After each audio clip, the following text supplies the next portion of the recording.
दोस्तों नमस्कार।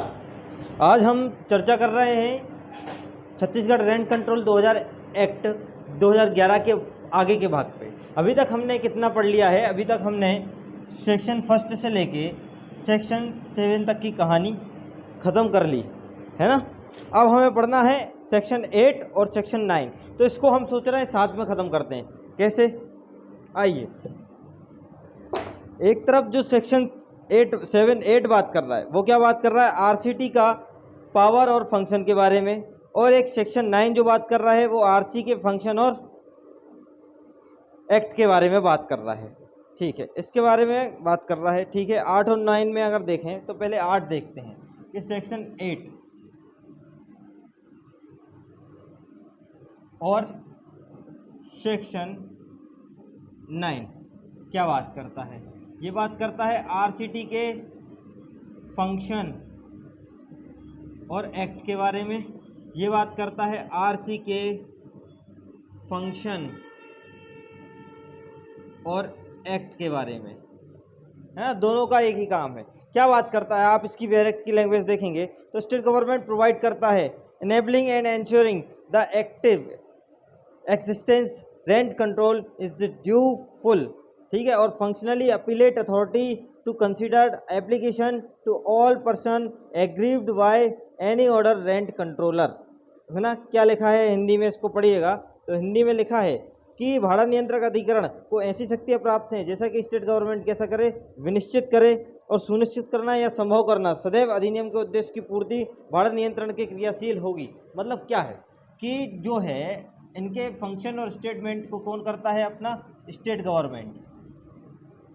State government क्या करती है? पावर देती है। ये हमें पता है और हम पढ़ भी चुके हैं। ठीक है, क्या काम करते हैं ये लोग? ये काम करते हैं कंट्रोलिंग का। और कंट्रोलिंग कहाँ करती है? रेंट पे कंट्रोल करता है। रेंट कंट्रोलिंग का क्या है? इसका काम है जो कि हमने पढ़ा है। ये लिखा ना, सुनिश्चित करना, संभव करना, सदैव उद्देश्य की पूर्ति क्या है? भाड़ा नियंत्रण का क्रियाशील करना। मतलब रेंट कंट्रोल जो है उसकी प्रोसीड होना, उसका क्रियाशील होना, उसका क्या इफेक्ट है, ये वाली चीज़ का क्या करता है? जो भाड़ा नियंत्रक अधिकरण है ट्रायल करता है। ठीक है, भाड़ा नियंत्रक के किसी भी आदेश से समस्त व्यक्ति आवेदनों पर विचार करने हेतु अपीलीय प्राधिकरण के रूप में कार्य करना। और क्या काम करता है? पहले कंट्रोलिंग का काम करता है, दूसरा होता है अपीलेट कोर्ट के काम में, अपीलेट ट्रिब्यूनल। मतलब अगर किसी पर्सन को अपील करना है तो वो कहाँ अपील करेगा? अपीलेट ट्रिब्यूनल में, आरसीटी में। अपीलेट कोर्ट की तरह क्या करता है? ये काम करता है। और इसका जो सबसे एक्सप्लेनेशन पढ़ोगे, एक्सप्लेनेशन लिखा है कि जो आरसीटी है, rent control cell exercise such power was rent by high court adjudicating matters under the repealed act. क्या बोला है? रिपील्ड एक्ट के बारे में प्रोविजन कैसा है? उन शक्तियों का प्रयोग करेगा जैसे कि उच्चतम न्यायालय, उच्च न्यायालय, हाई कोर्ट निश्चित अधिनियम के अंतर्गत न्याय निर्णय हेतु। मतलब इसकी जो पावर होगी वो कैसी होगी? सेम होगी, हाई कोर्ट की पावर के सेम होगी। ये वाली बात है। इसका जो एक्सप्लेनेशन 2 बात करता है वो बात करता है कि यदि आरसीटी के किसी भी ऑर्डर का क्या किया है? कंटेम्प्ट किया है, तो वो contempt as a high court के कंटेम्प्ट में माना जाएगा कि आपने किसका कंटेम्प्ट किया है? हाई कोर्ट का कंटेम्प्ट किया है। तो क्या फंक्शन है? स्टेट गवर्नमेंट पावर देती है, इसकी कंट्रोलिंग की पावर है, ट्रायल करने की पावर है, अपीलेट ट्रिब्यूनल के रूप में काम करता है, हाई कोर्ट की पावर है, कंटेम्प्ट भी हाई कोर्ट जैसा रहेगा। ये हमने कल भी पढ़ा था और थोड़ा अभी भी बता दिया है। चलिए 9 पे बात करते हैं। 9 क्या है? 9 बोलता है आरसी के काम के बारे में और उसकी पावर के बारे में बात करता है। क्या है? तो इसमें ये लिखा है कि भैया एग्जीक्यूशन किसी भी कृत्य को क्या करना है? निष्पादन करेगा या निष्पादन करवाएगा या दायित्वों को क्या करेगा? तो मतलब 2 काम है। एक तो ये राइट देखता है और ये क्या देखता है? लाइबिलिटी। और राइट और लाइबिलिटी किसकी होंगी? वो लैंडलॉर्ड और टीनेंट की होंगी। क्लियर हुआ कि दोनों की। अब अगर इस राइट और लाइबिलिटी को लेके क्या है? पहला डिस्प्यूट है दोनों के बीच में, उसका क्या करना? सेटल करवाना। ये किसका काम है? इसका काम है। और क्या है दूसरा? यह सुनिश्चित करना कि उसका अधिकार, रेंट प्राप्त करने का अधिकार लैंडलॉर्ड का है या नहीं, टेनेंट का दायित्व है रेंट देने का या नहीं, इसका भी करना। और किराएदार क्या करता है, बाध्य रहता है क्या करने के लिए, लैंडलॉर्ड को रेंट देने के लिए क्या है, किराएदार टेनेंट क्या है, बाध्य रहता है, ऑब्लिगेशन है उसका कि वो रेंट देगा। अगर नहीं देता है तो भी कहाँ आवेदन करेंगे, आरसी को आवेदन करेंगे, है ना। तो वो डिस्प्यूट को क्या करेगा, सेटलमेंट करेगा। और क्या बोला गया है, और इसका जो 2 है कि यदि प्रत्यार्थी उपस्थिति के लिए समन जारी किया गया है और प्रथम उपस्थिति अर्थात प्रत्यार्थी को जिस तारीख पे एक पक्षीय, मतलब सीधी सीधी बात ये है कि ये जो प्रोसीडिंग है ये समरी ट्रायल जैसी चलेगी कि अगर आपको समन के थ्रू बुलाया है और अगर आप समन के थ्रू बुलाया है और आप नहीं आते हो तो एक्स पार्टी आपके खिलाफ क्या कर देगा, ऑर्डर कर देगा। और ये 6 माह में क्या होगी, मतलब एग्जीक्यूशन की डेट से 45 दिन के भीतर भीतर आपको क्या होना है, उपस्थित होना है, जो कि अगला सेक्शन बात करेगा, है ना।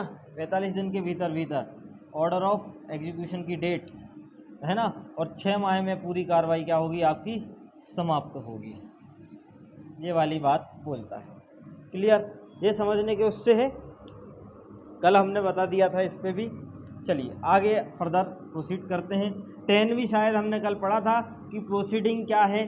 तो प्रोसीडिंग के बारे में कि कितनी प्रोसीडिंग, तो सीपीसी की प्रोसीडिंग को अपनाने के लिए क्या नहीं है, ये रेंट कंट्रोल बाउंड नहीं है। ये वाली बात बोलता है। सिविल प्रक्रिया संहिता को अपनाने के लिए क्या नहीं है, वो भैया बाउंड नहीं है, लेकिन उसका वो खुद से अलग से क्या कर सकता है, बना सकता है। तो मना भी नहीं किया गया है। प्राइम ऑफिशियल मामला चेक करेगा, समनों को, समन के माध्यम से किसी व्यक्ति को बुलाना, डॉक्यूमेंट को बुलाना, डॉक्यूमेंट प्रोड्यूस करवाना, है ना, ये सब क्या है, ये सब इसकी प्रोसीजर है। देखिए इसकी लैंग्वेज पढ़ेंगे तो लैंग्वेज में यही लिखा, किसी व्यक्ति को समन करना, उपस्थित करना, शपथ दिलाकर परिरक्षण करना, खोज प्रस्तुति की अपेक्षा करना, निर्णय का पुनरीक्षण करना, गवाहों दस्तावेजों को परीक्षण हेतु कमीशन जारी करना, है ना। तो अगर इसको 1 लाइनर में बना दिया जाए तो कैसे बनाएंगे, नो क्लियर है आपको, नो वाला देखिए, नो वाला क्लियर है कि नहीं है। एग्जीक्यूशन के ऑर्डर से 6 महीने समरी ट्रायल चलेगी, 45 दिन के भीतर भीतर नोटिस जाता है तो आपको उपस्थित होना। ऑल प्रोसीडिंग कंप्लीट कितने में, 6 महीने में होगी। और पार्टी को समन किया गया है, अगर वह नहीं आता है तो एक्स पार्टी ऑर्डर हो जाएगा। ये नो बोलता है। और आपसे पूछा भी यही जाएगा कि जो पूरी प्रोसीडिंग है वो पूरी कब होगी, जो डिस्प्यूट क्लियर करना है तो 6 महीने में होगा। और जब कोई समन जारी होगा तो ऑर्डर ऑफ एग्जीक्यूशन की डेट से 45 दिन के भीतर भीतर आपको अपियर होना। अगर आप अपियर नहीं होते तो एक्स पार्टी क्या हो जाएगा, वो ऑर्डर हो जाएगा। 10 क्या बोलता है, 10 बोलता है प्रोसीडिंग के बारे में। सेक्शन 10 प्रोसीजर क्या बात करता, प्रोसीजर आरसीटी की प्रोसीजर और किसकी, आरसी की प्रोसीजर, दोनों की बात करता है।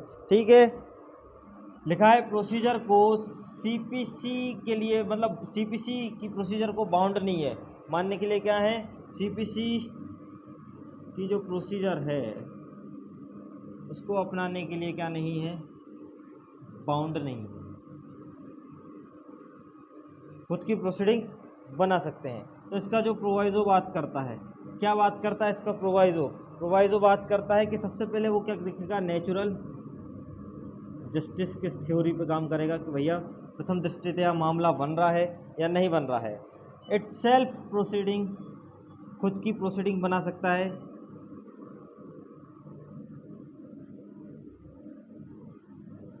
और जो तीसरा पॉइंट बात करता है, राइट वही प्राप्त होंगे जो सीपीसी में है, और राइट लेकिन वही हैं जो कहाँ हैं, सीपीसी में है। तो ये वाली बात वो क्या करता है, बोलता है। अब राइट सीपीसी में कैसे, एक तो 2 राइट, एक तो आपका सूट का होता है और एक क्या होता है, किसी भी प्रोसीजर को पूरा करने का। ठीक है, सूट लगा दो, प्रोसीडिंग चल रही है तो अपन एक्सपार्टी करवा लो, ये वाली चीज़ें होती हैं। ठीक है, अब इसका जो 2 बात करता है, ये आपने लिख लिया। 2 पे आते हैं, 2 क्या बात करता है, दूसरा वाला बात करता है कि किसी भी व्यक्ति को समन करना, है ना। पहला है समन एपीआर कर होने के लिए करते हैं। ठीक है, तीसरा क्या है इसमें, मतलब ABCD जो लिखे हैं, डॉक्यूमेंट को प्रस्तुत करवाना, प्रोड्यूस डॉक्यूमेंट। ये पूरी शॉर्ट फॉर्म में आप लिस्ट बना लोगे तो याद हो जाएगा। ठीक है, और सीपीसी के प्रोसीजर चल रहे हैं, है ना। विटनेस को बुलाना और क्या करना, एग्जामिनेशन। ठीक है, सीआरपीसी सीपीसी की procedure, default of order set aside करवाना।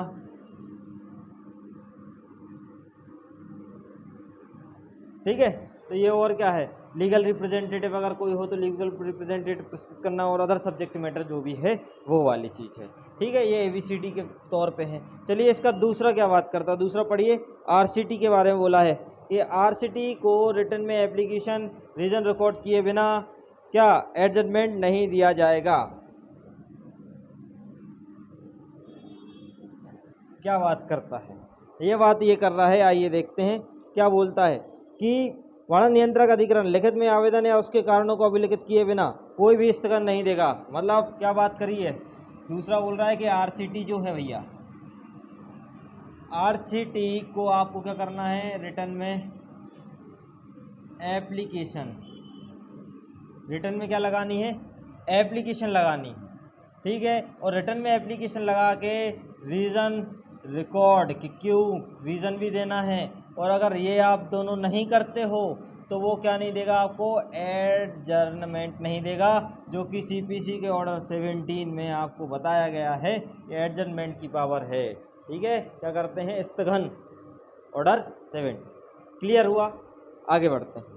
आगे क्या है, subsection 3, any proceeding before the rent control tribunal, rent control cell deemed to be judicial proceeding within the section 193, 228 और purpose section 196 Indian penal code क्या बात करता है, भाड़ा नियंत्रक अधिकरण के समक्ष कोई भी कार्रवाई भारतीय दंड संहिता, ठीक है, 193, 228 के अंतर्गत और 196 के प्रयोजन के लिए विधिक कार्रवाई मानी जाएगी, और भारतीय नियंत्रक को दंड प्रक्रिया संहिता की धारा 195 और 26 के प्रयोजन के लिए सिविल कोड माना जाएगा। 195 क्या बोलता है, 195 बोलता है कि जैसे पब्लिक सर्वेंट ने कोई समन वमन जारी किया है। देखो 195 अगर CRPC का मैं बताऊँ आपको, CRPC का 195 ये है कि जो पब्लिक सर्वेंट है, पब्लिक सर्वेंट ने 172 से लेके 188 की उसके अवमानना के बारे में बात करता है कि अगर इसका क्या आपने कंटेम्प्ट किया है तो कोर्ट क्या मानेगी, अगर आपने रिटर्न में कोई क्या किया है, परिवाद किया है या कंप्लेंट की है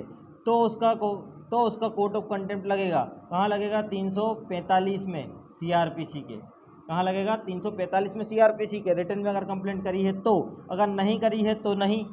ये वाली मतलब 195 कुछ इस तरीके की बात करता है। और क्या बात करता है, वो ये भी बात करता है कि 209 से लेके 211 तक में अगर किसी पुलिस ने आपको क्या दिया है, ऑर्डर दिया है, ठीक है, अगर वो भी नहीं मानते हो तब भी आप क्या लगा सकते हो, केस लगा सकते हो। तो इसी तरीके की बात बोली है। इसमें बोला है कि जो 193 से लेके कहाँ तक के 228 IPC में जो ऑफेंस बताए गए हैं, अगर आपने वो किए हैं तो वो क्या मानी जाएगी, आपकी जुडिशियल प्रोसीडिंग। 193 से 228 वाला क्या माना जाएगा, आपका जुडिशियल प्रोसीडिंग मानी जाएगी। और जो 195 है CRPC वो सिविल प्रोसीडिंग मानी जाएगी under Chhattisgarh rent control act. ये वाली बात कौन बोल रहा है, आपका थर्ड पॉइंट बोल रहा है, सबसेक्शन 3।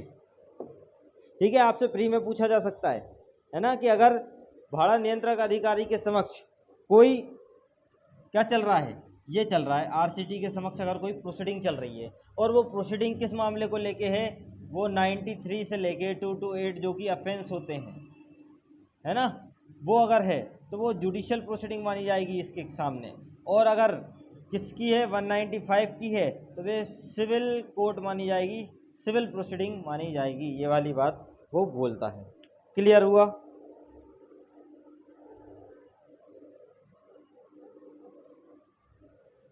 Clear, civil court. चलिए आगे आ जाइए, सेक्शन 11। सेक्शन 11 बात करता है एग्जीक्यूशन ऑफ ऑर्डर के बारे में, जो कि मैंने आपको उसमें बता दिया है कि 45 दिन वाला प्रोविज़न यहीं पे होगा। एग्जीक्यूशन ऑफ ऑर्डर के बारे में बात करता है। क्या बात करता है एग्जीक्यूशन ऑफ ऑर्डर के बारे में, देखिएगा आप थोड़ा सी रीडिंग कर लीजिएगा। क्या बात करता है, आदेश का निष्पादन के बारे में। किसी पक्षकार के आवेदन पर भाड़ा नियंत्रक द्वारा विहित रीति में अंतिम आदेश या अन्य कोई आदेश, दो आदेश, या तो ऑन एप्लीकेशन अंतिम फाइनल ऑर्डर, या तो एनी अदर ऑर्डर पासेस, है ना, आदेश जो अधिनियम के अंतर्गत पारित किया गया है, पास किया गया है, का निष्पादन निम्नलिखित में से एक या एक से अधिक तरीके से अपनाते हुए किया जाएगा।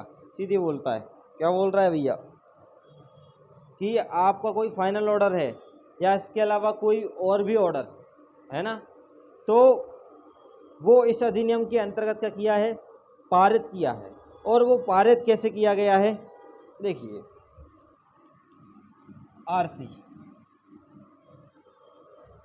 आरसी को क्या किया गया, भाड़ा नियंत्रक अधिकरण है क्या, भाड़ा नियंत्रक अधिकरण नहीं है, सिर्फ भाड़ा नियंत्रक अधिकारी है ना, किसके अधिक एप्लीकेशन पर, एप्लीकेशन किसने करी है, पक्षकार पार्टी ने, किसी भी पार्टी ने क्या करी है, एक एप्लीकेशन करी है, और इस एप्लीकेशन पे फाइनल ऑर्डर या एनी अदर ऑर्डर क्या किया है, आरसी ने पास किया है। और पास कहाँ किया है, अपने सीजी रेंट कंट्रोल एक्ट में, है ना। इसमें अगर कोई ऑर्डर पास किया गया है तो एक या एक से अधिक तरीके अपनाएगा, वो अधिक तरीके अपनाएगा। अब क्या अपनाया, देखो बात को समझो, एग्जीक्यूशन के लिए ऑर्डर के लिए क्या तरीके अपनाए हैं। तो कैसे, जैसे अपोजिट पार्टी क्या लिखा है, अगर आप पढ़ोगे, विरोधी पक्षकार का चल अचल संपत्ति में कुर्की और विक्रय करना, जो कि पढ़ा है अटैचमेंट एंड सेल। पहला क्या है, ए पॉइंट जो उसको बोलेंगे, पहला है अटैचमेंट और सेल। और अटैचमेंट और सेल किसकी, मूवेबल और इमूवेबल प्रॉपर्टी की, ठीक है। और वो किसकी, अपोजिट पार्टी।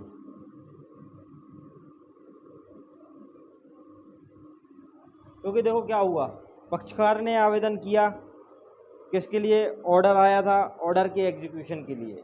ऑर्डर के एग्जीक्यूशन के लिए 45 दिन में आपको क्या होना था, अपेयर होना था, लेकिन आप अपेयर नहीं होते, एक्स पार्टी ऑर्डर आ जाता है, ठीक है। ये वाली बात वही है। लेकिन अब अगर पैसे चाहिए किससे, टेनेंट से, तो क्या करोगे, भूल जाओगे, एक्स पार्टी ऑर्डर दे देगा। तो एक्स पार्टी ऑर्डर में क्या देगा, आपके एक्स पार्टी ऑर्डर में ये वाली चीज़ होगी, या तो वो आपकी संपत्ति को क्या कर सकता है, अटैच कर सकता है, और या तो अटैच करके क्या करवा सकता है, सेल करवा सकता है, चाहे वो प्रॉपर्टी मूवेबल हो चाहे इमूवेबल हो, ठीक है। ये वाली बात बोली गई है, पहली चीज़ विरोधी पक्षकार की।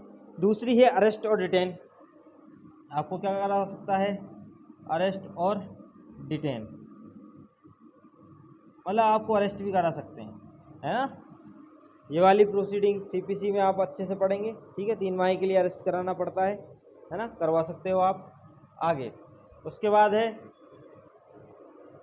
हो गया गिरफ्तारी हो गई, निरोध हो गया। और विरोधी पक्षकार एक से अधिक बैंक खातों की, मतलब आपकी बैंक अकाउंट की क्या कर सकते हैं आप, बैंक अकाउंट की कुर्की, कुर्की मतलब अटैचमेंट,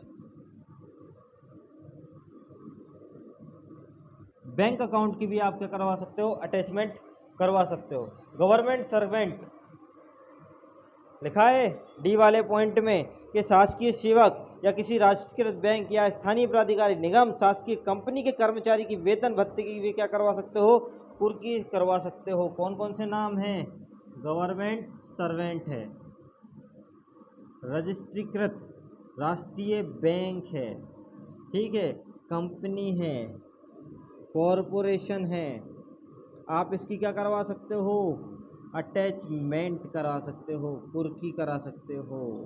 याद देने वाली बात है, यहाँ पे सिर्फ क्या लिखा है, उनके जो अटैचमेंट किसकी करवाओगे आप, अटैचमेंट आप करवाओगे उनके वेतन की और भत्ते की, उनकी सैलरी वगैरह की और अलायंस की, सैलरी और अलायंस की आप क्या कराओगे, अटैचमेंट कराओगे। सेल नहीं लिखा है ना, ध्यान देने वाली बात है, ये वाली बात है।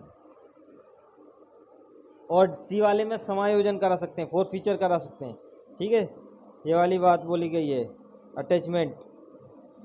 आगे ई वाला पॉइंट, ई वाला बोल रहा है appointment of the advocate commissioner of remuneration में फिक्स्ड डिप्यूटिंग एनी ऑफिसर ट्रिब्यूनल और local administration local body for execution और ऑर्डर। क्या लिखा, आदेश के निष्पादन हेतु अधिवक्ता के परिश्रमिक पर आयुक्त के रूप में नियुक्त करना। आदेश के निष्पादन हेतु अधिवक्ता को एक आयुक्त के रूप में क्या किया जाएगा, नियुक्त किया जाएगा। मतलब आदेश के एग्जीक्यूशन में, ऑर्डर का एग्जीक्यूशन करना है तो उस एडवोकेट को पारिश्रमिक पर, मतलब उसको कुछ पैसा खर्चा वर्चा देंगे, है ना। जैसे कि क्या पर्पस है, आपका फ्री बन सकता है यहाँ से। एग्जीक्यूशन का क्या कराना है, ऑर्डर का एग्जीक्यूशन कराना है। ऑर्डर का एग्जीक्यूशन कराना है तो जो आपके एडवोकेट हैं कोर्ट में, उनको आप सैलरी पे, पारिश्रमिक पे क्या कराओगे, कमिश्नर नियुक्त कर दोगे। यही लिखा है आयुक्त, कमिश्नर। कमिश्नर के रूप में क्या किया जाएगा, नियुक्त। जैसा कि निर्धारित किया जाए, अधिकरण या स्थानीय प्रशासन या स्थानीय निकाय के अधिकारी को भी क्या कराना, प्रतिनियुक्त करना, है ना। जैसा कि भेद किया जाए, जरूरी नहीं है एडवोकेट ही हो, ठीक है। कोई लोकल अथॉरिटी है, उसको भी आप क्या कर सकते हो, मतलब यहाँ पे आप लिख सकते हो कि लोकल अथॉरिटी भी चलेगी। और कौन चलेगा लोकल अथॉरिटी के साथ साथ, ट्रिब्यूनल का कोई ऑफिसर भी चलेगा, ट्रिब्यूनल का ऑफिसर।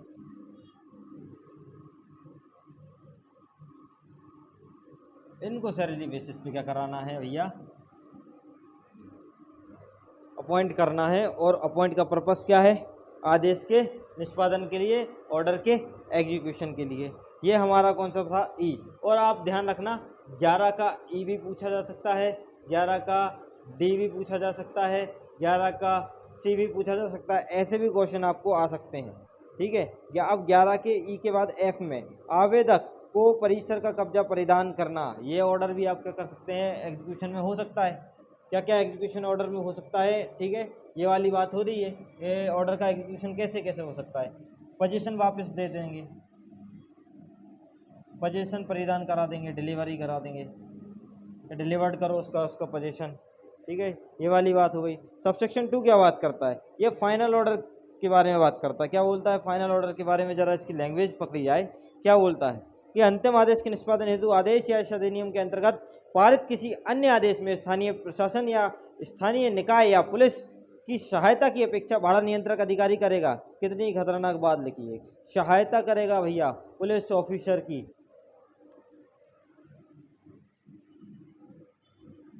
यह है फाइनल ऑर्डर सेकंड का, क्या दिया है, फाइनल ऑर्डर है, ठीक है। और फाइनल ऑर्डर किसके लिए है, एग्जीक्यूशन, जो कि हम पढ़ के ही आ रहे हैं, ठीक है। और उस एग्जीक्यूशन के लिए या तो आपका ऑर्डर दिया गया है या अदर ऑर्डर, जो कि बात वही है।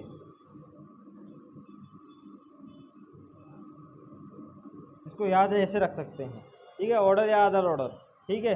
तो पुलिस की सहायता, एड सहायता करेंगे, ठीक है। क्या लिखा है कि the controller may be order to execute the final order or any other order pass act required to help the local administrator or local body or the police. तीनों की बात लिखी है कि अन्य आदेश स्थानीय प्रशासन, स्थानीय निकाय और पुलिस अधिकारी की सहायता की अपेक्षा भाड़ा नियंत्रक कर सकेगा। मतलब अगर ये ऑर्डर दिया है या ये ऑर्डर दिया है तो एग्जीक्यूशन के लिए पुलिस की सहायता ले सकता है, लोकल अथॉरिटी की सहायता ले सकता है, और किसकी ले सकता है, लोकल बॉडी की सहायता ले सकता है। कौन भाई साहब, आरसी ले सकते हैं। क्लियर हुआ। इसका बाद अपन समराइजेशन देखेंगे इसका, है ना, ये क्या है ये, ठीक है। आगे बढ़ते हैं 3 पे। 3 बोलता है the tenant does not vacate the premises 3 month date of issue certificate of recovery of possession, he shall liable to date of issue certificate recovery possession pay means profit 2 time rent case accommodation let out residential purpose the rate 3 time rent accommodation let out for commercial purpose, है ना। आप इतना तो समझ गए हो कि rent का पर्पस है तो 2 टाइम और कमर्शियल पर्पस है तो 3 टाइम। आप देखो इसमें जो लिखा है हिंदी में कि कब्जे की रिकवरी हेतु प्रमाण पत्र जारी करने की किए जाने की तारीख से 3 माह के भीतर आप क्या कर रहे हो, रिकवरी करवा रहे हो, पोजीशन का रिकवर। अब एग्जीक्यूशन का ऑर्डर चल रहा है तो अब पोजीशन को वापस चाहिए,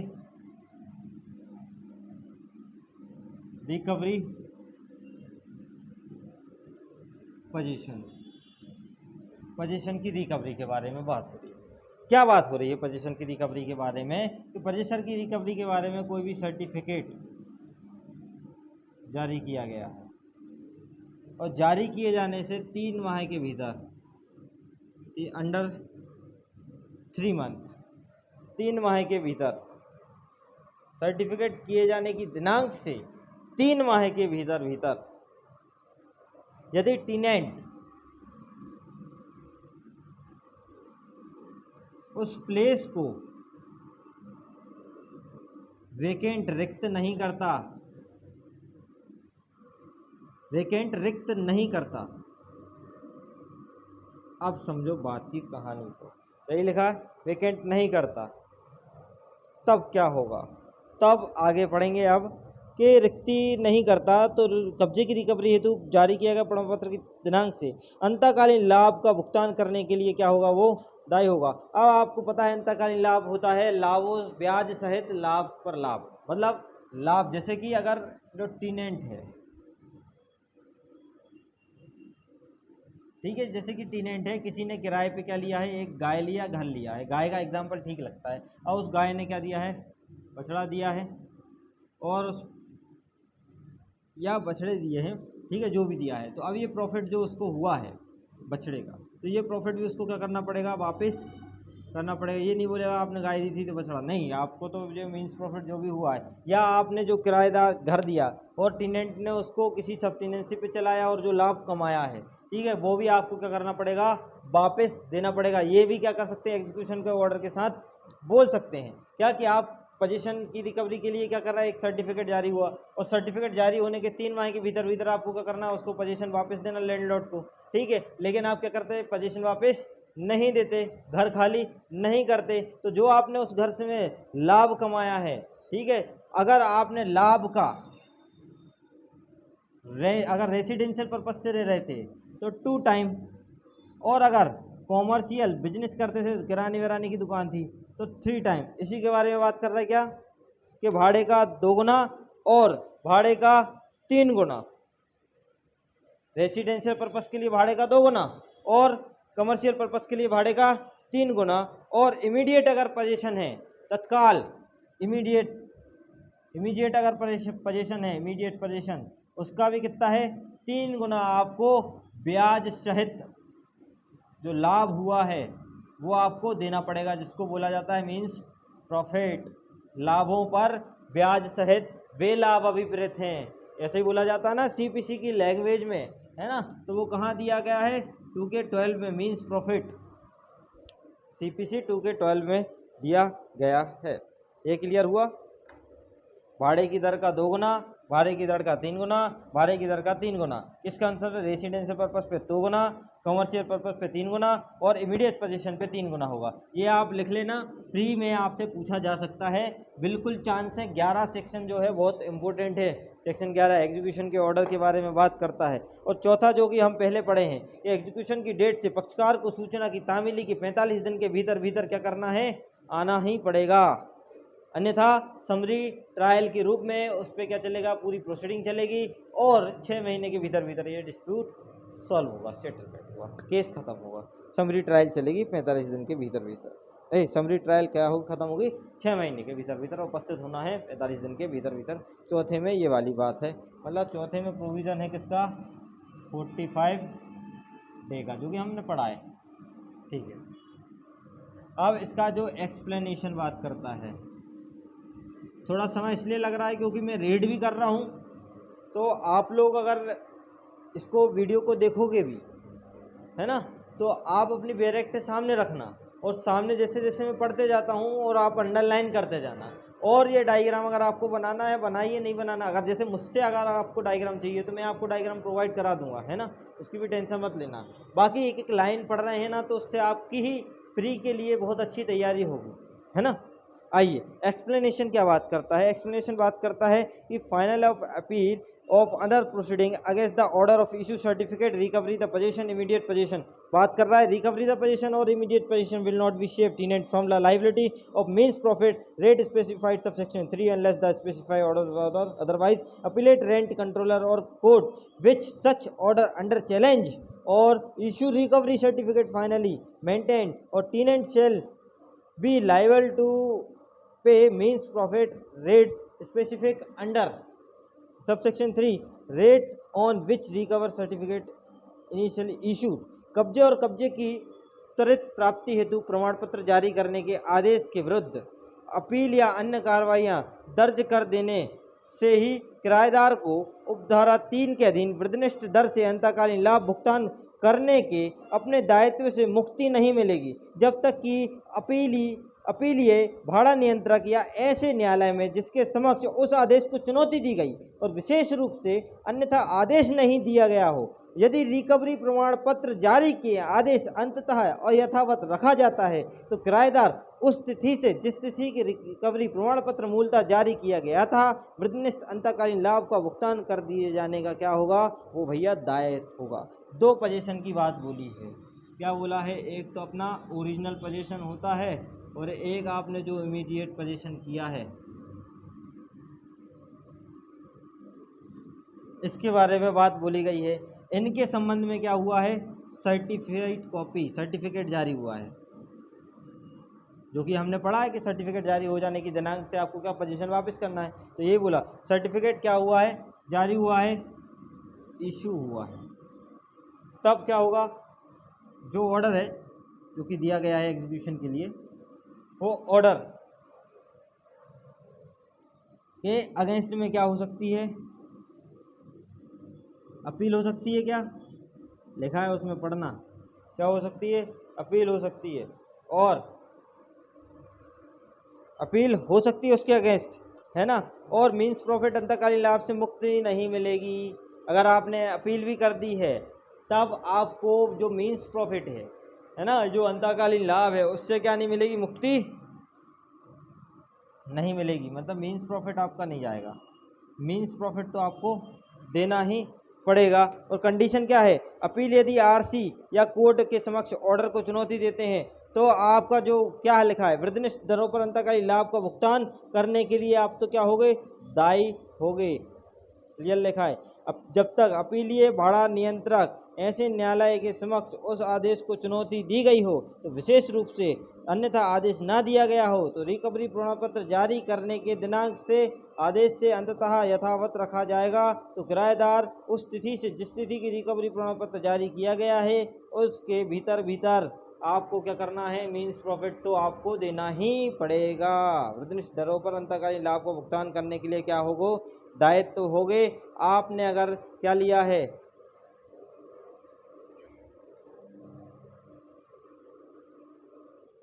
एप्लीकेशन या अपील आपने कर दी है, तो समझ में आ रही बात, क्लियर, ठीक है।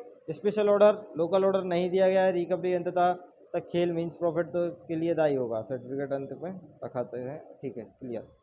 एक बार इसका पूरा देखते हैं, आपको समझ में आएगा कैसे चल रही है। चले हम कैसे, क्योंकि उसके बाद सीधा 12 के बाद 13 में कुछ नहीं है। फिर आपका नेक्स्ट बचेगा, आपका पूरी शेड्यूल बचेगी। तो शेड्यूल को एक वीडियो बना के आपको उस ट्रिक के माध्यम से कि इसको कैसे याद करना है, क्या दायित्व होता है, क्या अधिकार होता है, उसके बारे में अपन बात कर लेंगे। तो थोड़ा आपका पूरा ये रेंट कंट्रोल क्या हो जाएगा, ख़त्म हो जाएगा। क्या था सेक्शन 11 में हमने क्या पढ़ा, ऑर्डर ऑफ एग्जीक्यूशन पढ़ा। ये ऑर्डर का एग्जीक्यूशन निष्पादन का आदेश कैसे होगा। सबसे पहले बोला था कि पार्टी क्या करेगी भैया, एप्लीकेशन करेगी या आवेदन लगाएगी। पार्टी ने क्या लगाया, एप्लीकेशन लगाई, आवेदन लगाई, और आवेदन जैसे ही लगा वो क्या, आरसी के यहाँ आवेदन लगाया, और आवेदन के आरसी के द्वारा लगा तो प्रिस्क्राइब्ड मैनर जैसा कि भेद किया जाए वो ऑर्डर दे सकता है। ऑर्डर देगा तो एक या एक से अधिक जो कि बोला था, ठीक है, वो तरीके से उसको क्या करेगा, निपटाएगा। पहली चीज़ ये बोल दी थी मैंने। दूसरे में क्या बोला था, दूसरे में अपोजिट पार्टी की प्रॉपर्टी है तो उसको चाहे मूवेबल प्रॉपर्टी हो चाहे मूवेबल प्रॉपर्टी हो, उसको क्या करेंगे, अटैच करके सेल कर सकते हैं, है ना। ये वाली बात भी बोली। बी वाले पॉइंट में क्या बोला था कि अरेस्ट करेंगे, डिटेन करेंगे।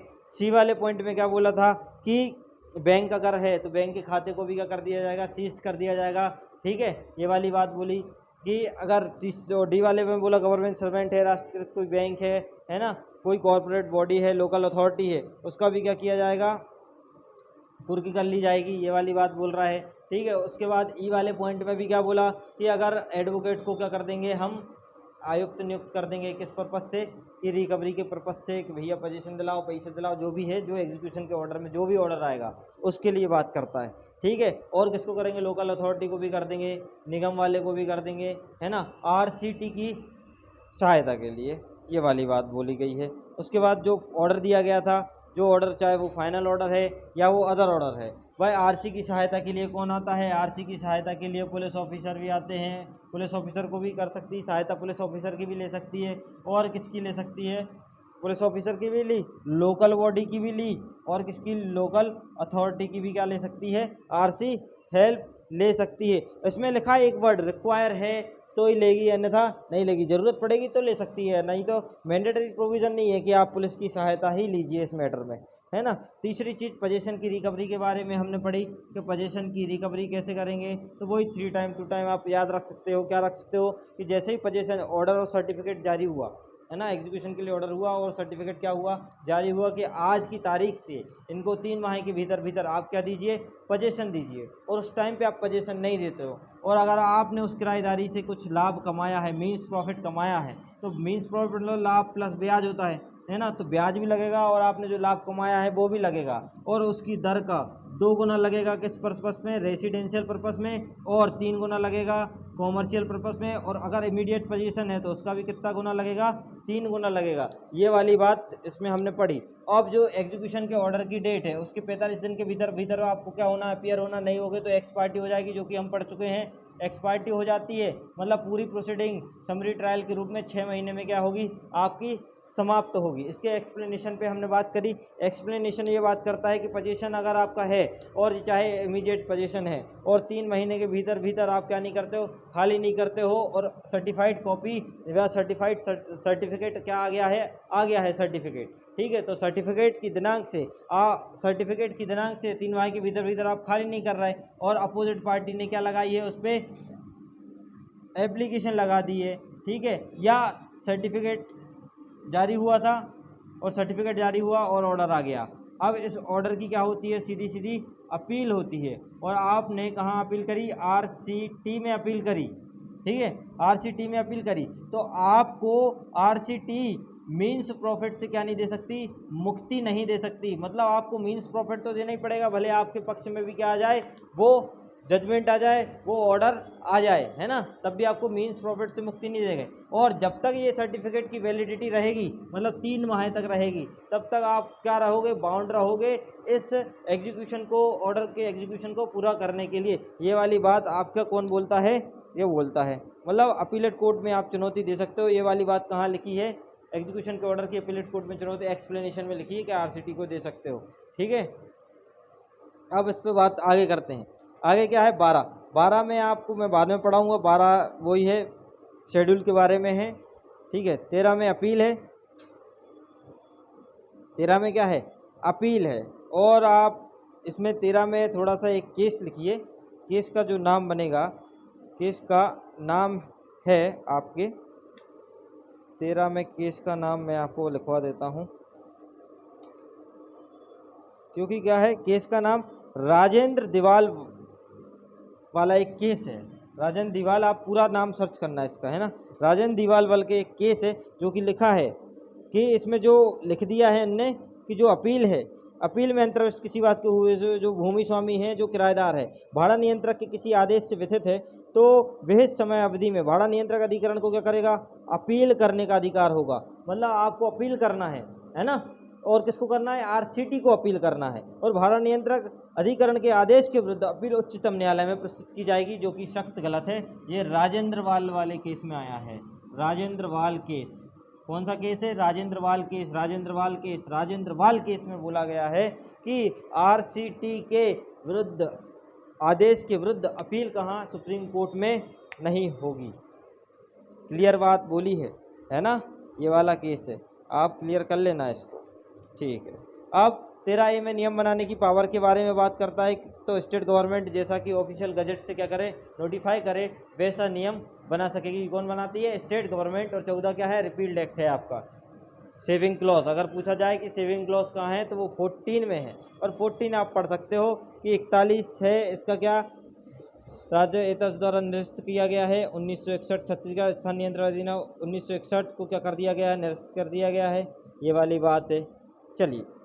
चलिए कल सेक्शन 12 पे हम बात करेंगे, सेक्शन 12 पूरा लेके आएंगे। राइट ऑब्लिगेशन, आपके राइट और लायबिलिटी के बारे में, चाहे वो टेनेंट के हों चाहे वो लैंडलॉर्ड के हों। चलिए इसी के साथ मिलते हैं, शुक्रिया, नमस्कार, धन्यवाद। यदि आपको कोई भी दिक्कत आए, क्योंकि एक चीज़ हम पढ़ा रहे हैं, मतलब एक एक लाइन है ना, पहले आपको पूरा सुना देते हैं, फिर आपको पूरी लाइन का इंटरप्रिटेशन, फिर आपको इस टाइप से हम बता देते हैं कि इसका कहना ये था, है ना।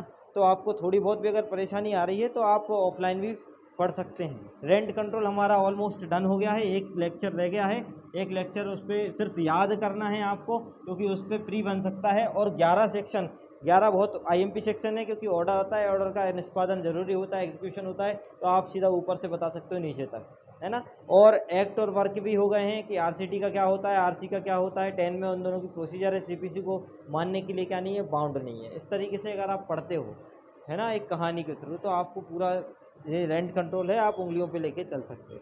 चलिए इसी के साथ नमस्कार, शुक्रिया, धन्यवाद, मिलते हैं अगले वीडियो में नेक्स्ट लेक्चर में।